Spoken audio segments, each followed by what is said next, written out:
belief is unprovable, but all the same people who believe in something want you to prove things in their daily life, which contradicts itself. It doesn't matter if you're Buddhist or Muslim, Hindu, Jewish, any branch of Christianity. There's many, and a lot of them contradict themselves because they don't agree. And I'm making this video to get you to think about it. What is belief? So, for example, if there was a child and they said, I saw a ghost, and they kept saying, I saw a ghost, their parent may send them to a counselor. Well, that same counselor and that parent will go to church the next Sunday and they'll pray to a Holy Ghost, but they'll convince that kid that they didn't see a ghost. It's the same thing as schizophrenia. They'll say, oh, you didn't see that or hear that, but then they'll say, oh, I heard this from God. There's many religions that will say, oh, I heard this from God, or I got this direction from God. So it's not provable that there is any God in any religion. And I say that very lightly because there's a lot of power when you put collective people together with the same belief. So it's difficult to make this video and get people to think about what that really is. Have you seen a God? Have you talked to a God? Have they come down? Do you know? Can you prove it? Are you a scientist? Are you a mathematician? Do you follow history? Does everything in your life need to be proved or measured? And if it's measured and proved, and you need it to be measured and proved, then why, on the other hand, do you not need your belief to be proved?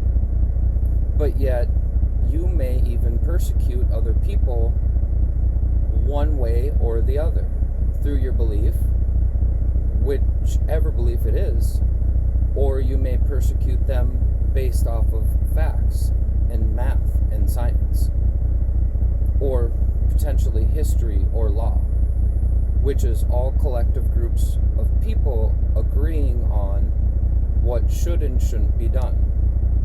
And for the most part, it's the majority, but not lately in this country.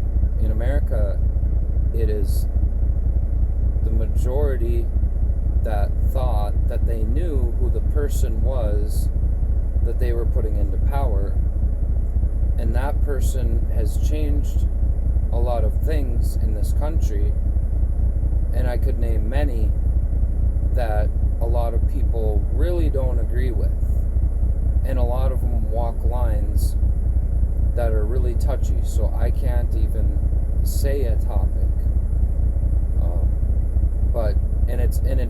That has been unsaid, but I'm talking about belief.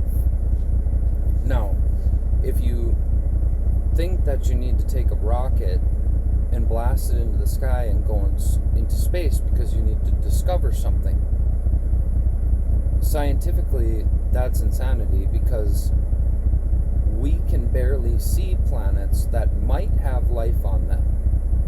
So to think that you're going to discover something more than here by blasting a rocket into our atmosphere is really insanity. And then you don't know the effects of that long term. If you send up 100,000 rockets into the sky and you put up 200,000 satellites and they all start hitting each other, you say, oh, they'll burn up in our atmosphere. Oh, great. The metals and the fumes and the gases, they'll all just burn up in our air on the way back down. So what are you discovering, and what is that really for? Internet, defense, and there's groups of guys pushing and dumping billions or trillions of dollars into this when we have problems right here.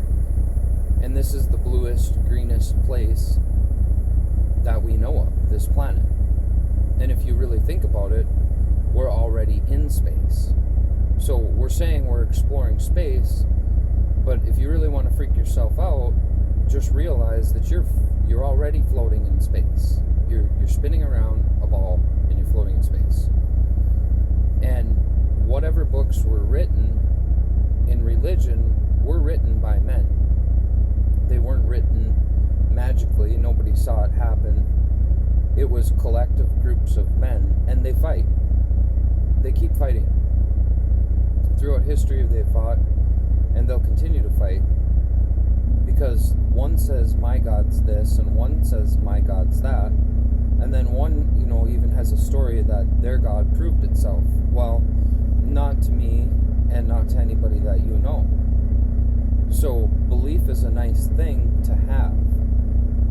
It's nice to keep order, and it's nice to make you happy.